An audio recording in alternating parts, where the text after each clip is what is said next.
Vai tu esi iebāzis sev kastē? Vai tu sev saki, ka tu esi kaut kas bez īpašas analīzes, vai patiešām tas tā ir, un tādējādi tu limitē savus lēmumus? Piemēram, es teicu vienmēr sev, es taču esmu lauku puika, man ir iebas pilsētā dzīvot, vai ne?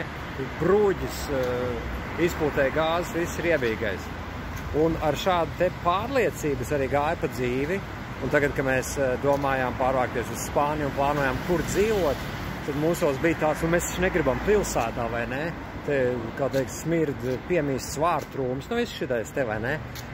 Bet finālā mēs padzīvojam šeit hotelī nedaudz, un mēs saprotam, cik šeit Žironā ir kolosāli.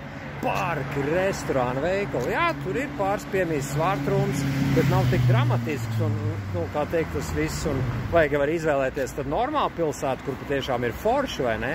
Nevajag jau uz kaut kādu visbriesmīgāko vietu pārvākties. Un tad sev pierādīt, nu redz, kā man taču Riebas pilsēta ir vesela, kā teikt, buķete ar dažādām vietām uz šīs pasaules, kur ir kolosāls pilsētas arī, un daudz labāk nekā kaut kādi, vai ne, draņķa lauki dažādā citā vietā, kur vispār nekas nav ko darīt, jā?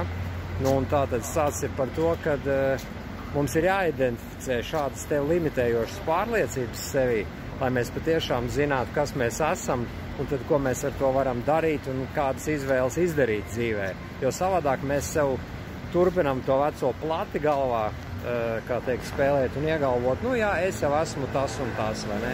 Nu, es taču esmu lauku puika, ko tad es pilsētā, vai ne? Nu, es taču esmu dumšs, es taču nevaru būt grāmatvedis. Nu, man taču nepadodas valodas, nu, es taču nevaru iemācīties, vai ne? Kāds mums kādreiz kaut ko pateica, un mēs tam ticam, bez īpašas domāšanas. Un tādējādi mūsu uzdevums, lai mēs būtu patiešām brīvi, ir atbrīvoties no visa šitā te galvā un dzīvot patiešām uz pilnu klapi.